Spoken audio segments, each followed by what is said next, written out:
Russia வழக்கம் போல energy இன்ஃப்ராஸ்ட்ரக்சர்ல பூந்து விளையாடுறாங்க. ஸோ 119 ட்ரோன்கள் 11ஆம் தேதி அதிகாலை உக்ரைனோட நேரப்படி ஹெவியான அட்டாக் நைட்ல இருந்து வந்து பாத்தீங்கன்னா அடிச்சிருந்துக்கிறாங்க. இதுல 59 ட்ரோன்கள் 18 பகுதிகளில் தாக்குதல் பண்ணியிருக்கிறதா சொல்லியிருக்கிறாங்க. அதுவும் உதிரி போய் சில பகுதிகளில் விழுந்திருக்கு அப்படிங்கிற குற்றச்சாட்டுகள் வருது. இல்ல லார்ஜ் ஸ்கேல் அட்டாக் வந்து பாத்தீங்கன்னா நடந்ததுனால பல இடங்கள்லயும் கரண்ட் கட் ஆயிருக்கு. இது தினந்தோறும் டெம்ப்ளேட்டா வந்து பாத்தீங்கன்னா பதிவுகள்ல இருக்கு. தினந்தோறும் நடக்கக்கூடிய ஒரு விஷயங்கள். ஆனா கம்ப்ளீட்டா எனர்ஜி கிரிட்ல இருந்தே வந்து பாத்தீங்கன்னா ஜாப்ரோசெஷியா, டின்ப்ரோ பெட்ரோவெஸ்க், ஒடசா இந்த 3 ஒப்லாஸ்ட் வந்து பாத்தீங்கன்னா எனர்ஜி கிரிட்ல இருந்தே ஆஃப் ஆயிருந்திருக்கு அப்படிங்கிறது போல குற்றச்சாட்டுகள் வருது. நவம்பர் 11 மிக பெரும் அளவுல இருளில இந்த 3 மிக பெரும் ஒப்லாஸ்டுகள் தத்தளிச்சிருக்கு அப்படிங்கிற மாற்று கருத்து. இதுல லார்ஜ் ஸ்கேல் அட்டாக்ன்றது ஒடசா தான். ஒடசால எனர்ஜி ஃபெசிலிட்டி இதுல வந்து ஒரு நபர் காயமடைஞ்சிருக்காங்க அப்படிங்கிற செய்திகள் வந்திருக்கு. ஸோ ஹெவி அட்டாக்ஸ் இந்த பகுதிகளில் நடந்துட்டு இருக்கு இல்லையா? ஸோ இதுல இந்த ஒடசால நடக்கும்போது ரொமேனியா மேலேயும் வந்து பாத்தீங்கன்னா ட்ரோன்கள் வந்திருக்கு அப்படிங்கிறது போல தகவல்கள். அதனால ரொமேனியாவோட வடக்கு பகுதிகளில் வந்து பாத்தீங்கன்னா ஏர் ரைட் அலர்ட் வந்து பாத்தீங்கன்னா கொடுத்துருந்துருக்காங்க. ஸோ இது போல லார்ஜ் ஸ்கேல் அட்டாக் ரஷ்யா வந்து பாத்தீங்கன்னா ஒரு சைட் பண்ணிட்டு இருக்காங்க. அது ஒடசா சுத்தி இருக்கக்கூடிய பகுதிகள் நடக்கும்போது இந்த ரொமேனியாலயும் வந்து பாத்தீங்கன்னா ஏர் ரைட் சேர்னு அடிச்சிருந்திருக்கு. இதுக்கப்புறம் ரொமேனியா ஏதாவது எஸ்கலேட் பண்றாங்க அப்படின்னா வெயிட் பண்ணி பார்க்கலாம் என்ன நடக்குது ஏது நடக்குதுன்னு. இப்ப களத்துக்கு வந்துட்டோம் அப்படின்னா ஜாப்ரோசெஷியா பகுதி, அதாவது உக்ரைனுக்கு என்னதான் செய்யறது அப்படிங்கிறது தெரியல. முதல்ல குப்பியான்ஸ்களை வந்து பாத்தீங்கன்னா சுத்தி ஒழிச்சு குப்பியான்ஸ்க்கு இழந்துருவோமோ அப்படிங்கிற ஒரு பயம். பிஆர் ஸ்டண்ட் பிரச்சனையாயிரும், குப்பியான்ஸ்க்கு இறுக்கி பிடிக்கலாம் அப்படிங்கிற போல ஆளுங்களை அங்க அனுப்பிச்சா பக்ரோஸ்க்கு போயிருமோ அப்படிங்கிற ஒரு பயம். இந்த பக்ரோஸ்க்கு பிரச்சனை பெரும் பிரச்சனையானதுனால மற்ற இடத்துல இருக்கிறவங்கள கூட்டிட்டு வந்து இந்த பக்ரோஸ்க்கு வந்து பாத்தீங்கன்னா கொஞ்சம் இழுத்து பிடிக்கலாமா அப்படிங்கிற யோசிச்சா இப்ப ஜாப்ரோசெஷியா போயிடுச்சுங்களே அப்படிங்கிற பலர் வந்து பாத்தீங்கன்னா சொல்லிட்டு இருக்காங்க. அதுவும் குறிப்பா உக்ரைனோட மீடியாக்கள் வேர்சனிங் சுச்சுவேஷன், மோசமான ஒரு சூழ்நிலை ஜாப்ரோசெஷியா ஒப்லாஸ்ட் நடந்துகிட்டு இருக்கு. அதுவும் கிரே ஜோன் எக்ஸ்பேண்ட் ஆயிட்டே இருக்கு நாளுக்கு நாள். அதுவும் இந்த பகுதிகள் கிரே ஜோன் எக்ஸ்பேண்ட் ஆகுதுல வந்து சொலிடோ, நோவோ மிக்கலேவ்கா, ரிவர்னோபோல், நோவே, நோவோ எஸ்பெனிவ்கா, ஸோ இந்த பகுதிகள்லாம் அப்படியே கிரே ஜோன் எக்ஸ்பேண்ட் பண்ணிக்கிறாங்க ரஷ்யா இந்த ஜாப்ரோசெஷியா ஒப்லாஸ்ட்ல. இப்போ நம்ம மேப்ல பார்ப்போம். நான் என்ன சொல்ல வரேன் அப்படிங்கிறது உங்களுக்கு தெரியும். இந்த டீப் ஸ்டேட் தான் உக்ரைனோட சோர்ஸ் தான்.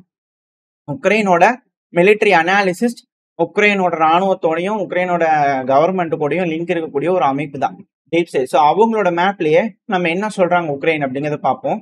உக்ரைனோட தென் கிழக்குல இருக்கிறது தான் ஜாப்ரோசெஷியா ஒப்லாஸ்ட். ஸோ இந்த பகுதிகளில் ஹெவியா சண்டை நடக்குது அப்படிங்கிறத நம்ம பார்த்துட்டு இருந்தோம். அதுவும் இங்க இருக்கக்கூடிய பகுதிகள். நான் ஒரு நாள் முன்ன போறேன். இது உக்ரைன் அவங்க டீப் ஸ்டேட் சொல்றதுதான். ஸோ இந்த இடத்துல வந்து பாத்தீங்கன்னா தெரியும், இந்த உஸ்பெனிவ்கா இந்த ஏரியால இருந்து இந்த சொலிடோக் அது வரைக்கும் நம்ம பார்த்துருப்போம். இப்போ ஒரு நாள் வந்து பார்த்தா அப்படியே ஜொயிங்னு ஒன்று வந்து பாத்தீங்கன்னா ரஷ்ய தரப்புல இருந்து அப்படியே வண்டி எடுத்துட்டு வந்துட்டாங்க போல தெரியுது. அடையே இங்க யாருமே இல்லை வாங்கடா அப்படிங்கிறது போல கூட்டு வந்துட்டாங்க எல்லாத்தையும். ஸோ மிக பெருமளவில் எக்ஸ்பேண்ட் ஆயிருக்கு. ஸோ இதை நீங்க பாத்தீங்கன்னாலே தெரியும் எந்த அளவுக்கு கிரே ஜோன். ஒரு நாள்ல வந்து பாத்தீங்கன்னா ரஷ்யாவோட ஸ்ட்ராங் கண்ட்ரோல்ங்கிறது ரெட் கலர். ஸோ அதுக்கப்புறம் வந்து பாத்தீங்கன்னா இந்த கிரே கலர் இருக்கு இல்லையா? ஸோ அதோட எக்ஸ்பான்ஷன். ஸோ இது வந்து பாத்தீங்கன்னா முழுவதும் ரஷ்யா ஒரு அஃபென்சிவ் ஆப்ரேஷன்ல பண்ணிட்டு இருக்காங்க. இந்த ஏரியா ஃபுல் ஸ்ட்ரெச்சுக்கு வந்து பாத்தீங்கன்னா பண்ணிட்டு இருக்காங்க. இதோட கிலோமீட்டர், ஏன்னா எந்த கிலோமீட்டர் வரைக்கும் வந்து பாத்தீங்கன்னா ஃப்ரண்ட் லைன் எக்ஸ்பேண்ட் ஆயிருக்கு அப்படிங்கிறது ரொம்ப முக்கியம். நார்மலா இது போல விஷயங்கள் பாக்குறவங்க இந்த விஷயங்கள் தெரிஞ்சுக்குவாங்க. மொத்தம் 20 கிலோமீட்டர் ஃப்ரண்ட்ல வந்து பாத்தீங்கன்னா ரஷ்யா ஃபுல்லா வந்து பாத்தீங்கன்னா ஸ்ட்ரெச் பண்ணி அடிச்சுக்கிட்டு இருக்காங்க. ஸோ அதுதான் இங்க வரைஞ்சு காமிச்சிருந்தேன். அந்த ஸ்ட்ரெச் ஃபுல்லாவே அட்டாக் நடக்குது. இதுல என்னன்னா நம்ம வந்து பாத்தீங்கன்னா ஒரு வாரத்துக்கு முன்னாடி சொல்லியிருப்போம் ஏன் இந்த சைடு வந்து ரஷ்யா வராங்க, அப்படி வந்தா என்ன நடக்கும் அப்படிங்கிற சொல்லியிருந்தோம். ஸோ வந்தாங்க அப்படின்னா ரிவர்னோபோல் முடிஞ்சதுன்னா அடுத்தது ஹுலைபோல் சுத்தி வளைச்சிருவாங்க. எப்படி நம்ம வந்து பக்ரோஸ்க்கு பேசணும் அதே போல ஹுலை போல கண்டிப்பா மீடியால வந்து பாத்தீங்கன்னா பெருமளவுல பேசுவாங்க, எழுதி வச்சுக்கோங்க. ஸோ ரஷ்யாக்கு இந்த இடத்துல ஒரு ஆப்ஷன் இருக்கு. அடுத்து இந்த சொலிடோக்ல இருந்து போறதுனால இங்க இருக்கக்கூடிய பகுதிகளையும் முன்னேறதுக்கு வாய்ப்பு இருக்கு. ஸோ போனாங்கன்னா இங்க இருக்கக்கூடிய ஒரே நிமிஷம்.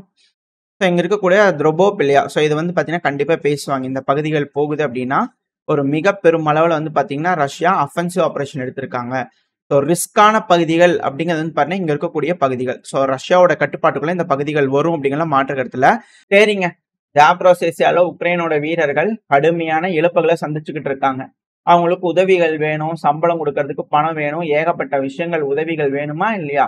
ஜெர்மனியோட அரசாங்கம் தான் கஷ்டப்பட்டாலும் பரவாயில்ல, எங்க நாட்டுல எல்லா கம்பெனியும் க்ளோஸ் ஆனாலும் பரவாயில்ல, எங்க நாட்டு மக்கள்லாம் வீதிக்கு வந்து தெருவோடு எடுத்தாலும் பரவாயில்லன்னு கஷ்டப்பட்டு அவங்க கிட்ட இருக்கக்கூடிய எல்லா பணத்தையும் ரெடி பண்ணி உக்ரைனோட டிஃபென்ஸுக்காக அடுத்த வருஷம் நாங்க 11.5 பில்லியன் டாலர் அளவுக்கான ஈரோ 15.5 பில்லியன் ஈரோ அளவுக்கான தொகையை நாங்க உக்ரைனுக்கு மிலிட்டரி எய்டா கொடுப்போம் அப்படிங்கிறது போல ஜெர்மனியோட அரசாங்கம் வந்து பாத்தீங்கன்னா சொல்ல ஆரம்பிச்சிருக்காங்க. அடுத்த வருஷம் அடுத்த வருஷம் வந்து 60 பில்லியன் தேவைப்படுது, அதுல 11 ஜெர்மனி கிட்ட இருந்து தேத்திட்டாங்க. பார்த்து கையிலுக்கெல்லாம் போட்டு பண்ணி கொடுப்பா அப்படிங்கிற தேதி இருக்கிறாங்க. இதுல மெயினான விஷயம் என்னன்னா, வேற ஒரு நாடு கஷ்டப்பட்டு துன்பப்பட்டு பணத்தை ரெடி பண்றாங்களே, உள்நாட்டுல என்ன நடக்குது அப்படின்னா ரஷ்யா ஒரு சைடு அடிச்சுட்டு இருக்கிறாங்க, பணத்துக்காக இவங்க ஒரு சைடு அடிச்சுட்டு இருக்காங்க உக்ரைனை. ஆனா உக்ரைனுக்குள்ள இருக்கக்கூடிய நபர்கள் பணத்தை அடிக்கிறாங்களே அப்படிங்கிறது போல உக்ரைனே வந்து பாத்தீங்கன்னா ஒரு ஓட்ட பாத்திரமா இருக்கு. அக்ஷய பாத்திரம்னா பரவாயில்ல, ஒரு ஓட்ட பாத்திரமா இருக்கே அப்படிங்கிற பலரோட கருத்துக்கள் இருக்கு. என்னன்னா உக்ரைனோட ஆன்டி கரப்ஷன் பியூரோ அவங்க எல்லாரும் வந்து பாத்தீங்கன்னா 4 மினிஸ்டரை ஐடென்டிஃபை பண்ணிக்கிறாங்க. 4 மினிஸ்டர் நம்ம சொல்றோம், அதுக்கான காரணங்கள் இருக்கு.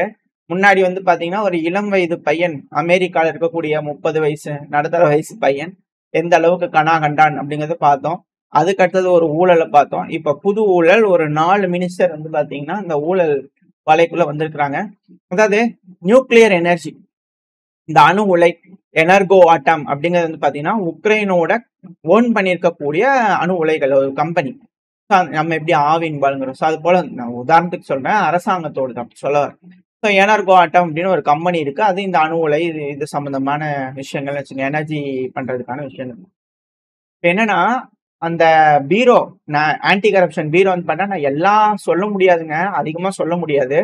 ஆனா ஒரு விஷயத்த நான் உங்களுக்கு சொல்ல முடியும். ஒரு டிஃப்ரெண்டான சுச்சுவேஷன் இன்வெஸ்டிகேட் பண்ணும்போது கிரிமினல் ப்ரொசீடிங்ஸ் வர மாதிரியான விஷயங்கள் நடந்திருக்கு. நாங்க சில ரெக்கார்டு வந்து பாத்தீங்கன்னா செஞ்சிருக்கோம். அதுல 4 மினிஸ்டர்ஸ் வந்து பாத்தீங்கன்னா கேபினெட் மினிஸ்டர்ஸ் இந்த ஊழல்ல இருந்திருக்கலாம் அப்படிங்கிறது போல செய்திகள் வர ஆரம்பிக்குது. உக்ரைன்ல ஒரே பரபரப்பு. அடிக்கலாம் அடிச்சு எல்லாம் பண்றதெல்லாம் கிளியர் பண்ணி எல்லாம் பண்ணிங்களாடா, எங்களை ஏன்டா ஃப்ரண்ட் லைனை கொண்டு போய் விடுறீங்க அப்படிங்கிறது போல சிலருக்கு இருக்கு. சிலர் நான் இவ்வளவு கஷ்டப்படுறான் இப்படி பண்றீங்களே அப்படிங்கிறதெல்லாம் சிலருக்கு இருக்கும் இல்லையா. இது எல்லாமே ஒன்னா வெடிச்சிருமா அப்படிங்கிற அச்சங்கள் இருக்கு. அது மட்டும் இல்லாம அடுத்தது ஆன்டி கரப்ஷன் பியூரோ ஒரு ஆடியோ ரிலீஸ் பண்றாங்க. எல்லாம் ஒரு ஃபார்மேட் தான். ஒரு ஆடியோ ரெக்கார்டிங் வந்து பாத்தீங்கன்னா ரிலீஸ் ஆகுது. அந்த ரெக்கார்டிங்ஸ்ல ஒரு புது நபர் ஷெரில் புஷ்கர் அப்படிங்கிற ஒரு நபர், இது உக்ரைனை சேர்ந்த ஒரு மினிஸ்டரு. அவர் வந்து பாத்தீங்கன்னா ஆடியோ ரெக்கார்டிங்ஸ் என்ன இப்படி பண்ணிடலாமா, இந்த மாதிரி இந்த தொகையை பண்ணிடலாமா அப்படிங்கிறதோட வந்து பண்ணா ஒரு தொகை இந்த பேசுறது இது போல விஷயங்கள்லாம் அடிபட்டிருக்கு. இது அதிர்வலைவுகளை ஏற்பட்டு யாரோ ஒருத்தவங்க ஒன்னொன்னா அப்படியே மெல்ல மெல்ல அப்படியே போட்டுறாங்க. சரி, ஓகே. ஸோ இது போல வர ஆரம்பிச்சோடனே ஸ்டேட் ரெகுலேஷன்ஸ், இந்த அவர் வந்து பாத்தீங்கன்னா ஸ்டேட் ரெகுலேஷன்ல இருக்கக்கூடிய ஒரு கமிஷன்ல இருக்கக்கூடிய ஒரு மிக முக்கியமான ஆளுதான் அவரு. ஸோ இப்போ வந்து பாத்தீங்கன்னா அங்கெல்லாம் வந்து ரெடி பண்ண ஆரம்பிச்சிருக்காங்க. State regulations, energy and public utilities. So இவங்களாம் வந்து பாத்தீங்கன்னா ரெடியாக ஆரம்பிச்சிருக்காங்க. எல்லாம் பேசி என்ன ஏதுங்கிறது முடிவு வரும்போது அந்த கான்வர்சேஷன்ல இருக்கக்கூடிய தொகை எவ்வளவு அப்படின்னா 20,000 அமெரிக்க டாலர் பண்ணிடுறீங்களா, இது போல அக்கௌண்ட் அங்க இருக்கு அமெரிக்க டாலர், ஏன்னா உக்ரைன்ல எல்லாம் செல்லாது, நம்ம டாலர்லயே பண்ணிக்கலாம் அப்படிங்கிறது வந்து பாத்தீங்கன்னா டாலர்ல சில பல விஷயங்கள் அடிபட்டிருக்கேன். அதான் பர்சன்டேஜ் கணக்குல வந்து பண்ண பேசிட்டு இருக்காங்க. அப்படி இந்த 4 மினிஸ்டர்ஸ்னா 20,000 டாலருக்காக பிடிச்சிடலாமா அப்படின்னு கேட்டீங்கன்னா இல்ல. ஏன் இது பெரிய பேசுபொருளா மாறி இருக்குன்னா, இந்த 4 மினிஸ்டர்ல ஒரு ஊழலை கண்டுபிடிச்சு வெளியே லிஸ்ட் உருவனதுக்கு 100 மில்லியன் அமெரிக்க டாலர் அளவுக்கான தொகைகள் அப்படியே கொஞ்சம் கொஞ்சமா வந்து பாத்தீங்கன்னா சேர்த்து பார்த்தோம் அப்படின்னா 100 மில்லியன் அமெரிக்க டாலர் அளவுக்கான தொகை, அமெரிக்க டாலரிலே, உக்ரைன் காசு இல்லே, ஒன்லி அமெரிக்க டாலரிலே ஊழல்கள் லஞ்சங்கள் வாங்கியிருக்கலாம் அப்படிங்கிறது போல நேஷனல் ஆன்டி கரப்ஷன் பியூரோ வந்து பாத்தீங்கன்னா சொல்லியிருக்கிறாங்க. இப்போ உக்ரைன்ல இருக்கக்கூடிய மக்கள் சிலர் கஷ்டப்பட்டு ஃப்ரண்ட் லைன்ல நின்னா உள்ள ஆட்சி ஆள்றவங்க இது போல செய்யறாங்க. ஜெலன்ஸ்கி அவர்கள் தகுந்த நடவடிக்கை எடுக்கப்படும் அப்படிங்கிற மட்டும் சொல்லிக்கிறாரு. ரஷ்யானா மட்டும் ரஷ்யா அப்படிங்கிறவங்க சொல்றாங்க. ஜெர்மனி எல்லாம் மற்ற நாடுகள்லாம் வந்து பாத்தீங்கன்னா உக்ரைனுக்காக உதவுறதுக்கு ஓடோடி வந்துகிட்டு இருக்காங்க. இப்படி இருக்கும்போது இப்படி ஒரு ஊழலாம் எதுக்காக உக்ரைனுக்கு இப்படி ஒரு அழுத்தங்கள் அப்படிங்கிற கேள்வி வருது. ஏன் இந்த நேஷனல் ஆன்டி கரப்ஷன் பியூரோ வந்து பாத்தீங்கன்னா ஜெலன்ஸ்கி அவர்கள் இது வேண்டாம் அப்படிங்கிறது போல கலைக்கு போனாரு அப்படிங்கிறது தெரியுது. ஜெலன்ஸ்கி அவர்களோட நண்பர் மேல கை வச்சாங்க, இப்போ மினிஸ்டர் மேல கை வைக்கிறாங்க. நீ அடுத்தது ஜெலன்ஸ்கி அவர்கள் மேலேயே கையை வச்சு ஒன்னும் உருவிடுவாங்களா அப்படின்ற கேள்விகள் இருக்கு. ஸோ இந்த காரணத்தினாலதான் ஜெலன்ஸ்கி அவர்கள் இந்த கரப்ஷனை வந்து பாத்தீங்கன்னா பீரோவையே வேண்டான்னு கலைக்கு பார்த்தாரா அப்படின்ற கேள்விகள்லாம் இருக்கு. ஏன்னா யூரோப்பியன் யூனியன் வந்து அழுத்தங்கள் இப்ப ஜெலன்ஸ்கி அவர்களை வழிக்கு கொண்டு வரணும்னா அவரோட பவர்ஃபுல்லா ஒரு அமைப்பு இருக்கணும். அந்த ஊழல் அமைப்பு இருந்தாதானே இவங்க ஊழல் பண்றாங்க, ஆன்டி ஊழல் அமைப்பு இருந்தாதானே இவங்க ஊழல் பண்றாங்கன்னு காட்டி கொடுக்க முடியும். தப்புகள் பண்றதை கண்காணிச்சு இப்ப ஒத்து வரல ஜெலன்ஸ்கி அவர்கள் அப்படிங்கும் போது நெருக்குறாங்களா? அதுவும் குறிப்பா ட்ரம்ப் அவர்கள் ஏத்தபடி கொஞ்சம் ஆடுறதுக்கு மறுக்கிறதுனால ஒரு சைடு பேட்டரிய கழட்டுறாரா அப்படிங்கிற கேள்விகள் இருக்கு. தொடர்ந்து ஊழல் பிரச்சனைகள் அதிகமா வெளியே வர ஆரம்பிச்சிருக்கு. மினிஸ்டர்ஸ், ஜெலன்ஸ்கி அவர்களோட ஃப்ரெண்ட்ஸ் அப்படிங்கும் போது கூடிய சீக்கிரத்தை இந்த ரஷ்யா உக்ரைன் பிரச்சனை முடிவை நோக்கி வந்துருமா அப்படின்ற கேள்விகள். வெயிட் பண்ணி பார்ப்போம் உக்ரைன் யூரோப்பியன் யூனியனுக்கு என்ன கிடைக்க போகுது இந்த பிரச்சனையினால. நன்மை கிடைக்குமா இல்ல தீமை கிடைக்குமா இல்ல எஸ்கலேட் பண்ணிடுவாங்களா, என்ன நடக்கும் வெயிட் பண்ணி பார்த்தலாம். ஓரளவுக்கான தகவல் இந்த பையில பார்த்துருப்போம்னு நினைக்கிறேன். இதோட இந்த பையனா முடிச்சுக்கலாம். இந்த பதிவு எப்படின்னு உங்களுக்கு பிடிச்சிருக்கா?